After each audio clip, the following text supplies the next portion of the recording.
On Monday, Jesus shut down the fig tree, and then he came here and figuratively shut down the temple, and then he went back to Bethany for the night. Welcome to the Tuesday before Easter.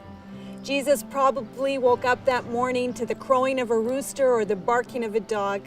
He gets up and he starts walking back to Jerusalem. So he comes off the Mount of Olives around the corner, and he walks up these stairs and through these gates right into the temple. And out of all the places that we have visited in Israel, this really is one of my favorite.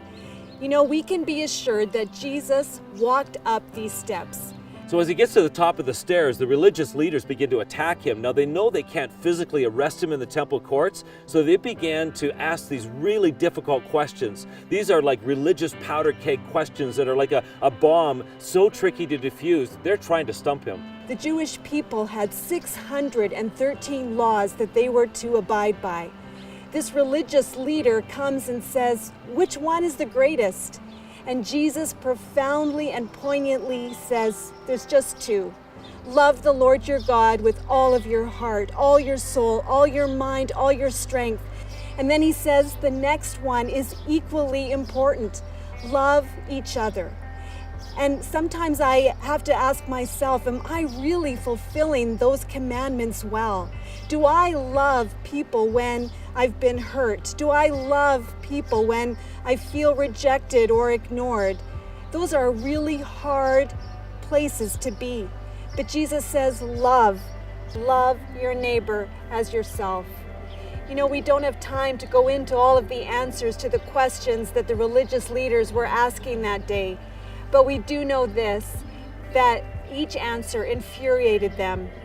They got angry when Jesus came into the city. They got angry when he turned over the tables in the temple. And now they're really mad at what he is saying. As Jesus and his entourage are walking out of the temple, they come back down out of these stairs and they turn the corner, and one of the disciples says, oh, look at the grandeur of these stones. Look how fantastic this building is. In fact, we read this in Mark chapter 13, verse 2. It says, Jesus replied, yes, look at these great buildings, but they will be completely demolished. Not one stone will be left on top of another.